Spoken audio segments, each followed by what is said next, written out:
sakura or cherry blossom in January. So guys, kung makita niyo po yun, ang dami na pong bulaklak.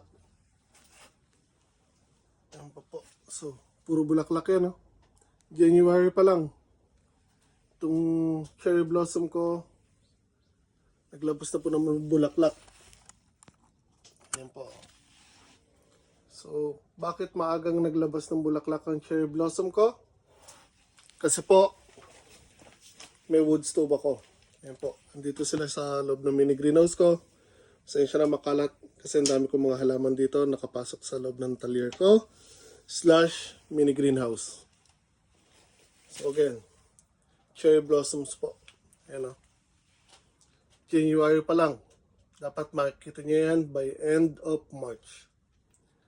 Cherry blossoms everyone.